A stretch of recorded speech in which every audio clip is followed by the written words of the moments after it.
Good morning. Today again we shall start with the next topic, verification valuation of assets. Okay, so in this topic we are going to see how the different assets are verified and valued. In this concept, the very first asset which we are going to study is land and building. See, land and building is land, and all the business has its own land and building. Okay, has the in their own premises. Okay, land and building is divided into two types, that is freehold land and building. The next one is leasehold land and building. Okay, so first we shall discuss regarding the freehold land and building. What does this means? If the land and building is in the name of the client of the business, it is termed as the freehold land and building. ಅಂದರೆ ಒಂದು ವೇಳೆ land and building ಬಂದು client ಹೆಸರಲ್ಲೇ ಇದ್ದಿದ್ದೇ ಆದರೆ ಅದನ್ನೇ ನಾವೇನಂತ ಕರಿತೀವಿ ಅಂತ ಕೇಳಿದ್ರೆ free hold land and building ಅಂತ ಕರಿತೀವಿ. ಓಕೆ, ಈಗ ಮೇಡಮ್ ಕ್ಲೈಂಟ್ ಅಂದರೆ ಯಾರು ಅಂದರೆ the client may be the business, or the client may be the owner of the business. Okay, so ಈ ಫ್ರೀ ಹೋಲ್ಡ್ ಲ್ಯಾಂಡ್ ಆ್ಯಂಡ್ ಬಿಲ್ಡಿಂಗ್ನ ಯಾವ ರೀತಿ ವೆರಿಫೈ ಮಾಡಬೇಕು ಅಂತ ಕೇಳಿದ್ರೆ, the auditor has to first go with the title ಡೀಡ್ನ ನೀಟಾಗಿ auditor ಫುಲ್ಲಾಗಿ ಒಮ್ಮೆ ಸ್ಟಡಿ ಮಾಡಬೇಕು. Again followed by the auditor should see that all the expenses are credited to profit and loss account. The expenses related to the land should be credited to the should be properly recorded or adjusted in profit and loss account. ಇದು second verification. Third verification, auditor ಏನು ನೋಡಬೇಕು ಅಂದರೆ, if the property is ಮಾರ್ಟಿಗೇಜ್ಡ್ ಅಂದರೆ ನಿಮಗೆ ಚೆನ್ನಾಗಿ ಗೊತ್ತಿದೆ, ಅದನ್ನು ಒಂದು ವೇಳೆ ಲ್ಯಾಂಡ್ ಡಾಕ್ಯುಮೆಂಟ್ಸ್ನ ತಗೊಂಡು ಹೋಗಿ ಅಡ ಇಟ್ಟು ಲೋನ್ ತಗೊಂಡಿದ್ದೆ ಆದರೆ ಅದನ್ನೇ ನಾವು ಮಾರ್ಟಿಗೇಜ್ ಅಂತ ಕರಿತೀವಿ. If the land is pledged against the loan in the bank, it is called as the mortgage. Okay, so ಒಂದು ವೇಳೆ ಏನಾದರೂ ಲ್ಯಾಂಡ್ ಡಾಕ್ಯುಮೆಂಟ್ಸ್ನ ಪ್ಲಡ್ಜ್ ಮಾಡಿದ್ದೆ ಆದರೆ the auditor has to receive the certificate of mortgage from the banker. Okay, this is the third verification. Fourth verification bandu, if sometimes it is possible that the same person may use the document for the second mortgage ಅಂತ ಇದೆ. What is the second mortgage ಅಂತ ಕೇಳಿದ್ರೆ, ಒಂದೇ ಡಾಕ್ಯುಮೆಂಟ್ನ 2 or 3 persons ಹತ್ರ ಇಟ್ಟು ಲೋನ್ನ ತಗೊಂಡಿರ್ತಾರೆ. That is what is called as the second mortgage.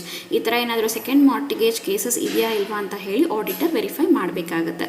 So these are the 4 different verifications that is done in freehold land and building. I'm coming back. This is again a freehold land and building. This land and building will be in the name of the client of the business.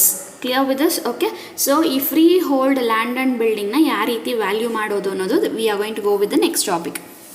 Okay, so the freehold land is not depreciable asset. So we know very well that land does not have any type of depreciation, so it has to be recorded at cost price. So ಯಾವಾಗಲೂ ಅಷ್ಟೇ freehold land and building ನ cost price ಅಲ್ಲಿ ಮಾತ್ರನೇ entry ಮಾಡಬೇಕು books of ಅಕೌಂಟ್ಸಲ್ಲಿ. ಅಲ್ಲಿ we have given you a small formula. Cost includes purchase price plus brokerage plus commission plus registration fees plus legal charges. So ಇವೆಲ್ಲ ಸೇರಿದ್ರೇ we call it as the cost of freehold land and building. So ಇನ್ನೊಂದ್ಸತಿ ಹೇಳ್ತೀನಿ, purchase price ನಾವು ಲ್ಯಾಂಡನ್ನು ಯಾವ ಪ್ರೈಸ್ಗೆ ತಗೊಂಡಿರ್ತೀವೋ ಅದು purchase price ಆಗುತ್ತೆ. Followed by the brokerage charges which we have given to the brokers at the time of purchasing the land, plus the commission given to the brokers, plus registration fee, that is whatever the registration fee we have paid to the government, plus the legal charges ಅಂದರೆ document charges ಏನಿರುತ್ತೋ ಇದನ್ನೆಲ್ಲ ಸೇರಿಸಿದ್ರೆ we call it as the cost. Okay, so always the freehold land and building is recorded at cost. Okay, so next we are going to go with valuation of freehold land and building. Again the topic is the building should be valued always at cost less depreciation. ನಿಮಗೆ ಎಲ್ಲರಿಗೂ ಚೆನ್ನಾಗಿ ಗೊತ್ತಿರೋ ಒಂದು ವಿಷಯನೇ. So ಯಾವಾಗಲೂ valuation free hold ಬಿಲ್ಡಿಂಗ್ಗೆ, ಇವಾಗ ನೋಡಿದ್ದು ನಾವು ಫ್ರೀ ಹೋಲ್ಡ್ ಲ್ಯಾಂಡ್ಗೆ ನೋಡಿದ್ದೀವಿ ಇಲ್ಲಿ. Okay, in this point we have seen for land, but in this topic we are going to see with C for freehold building. Okay, so building ಅಷ್ಟೇ.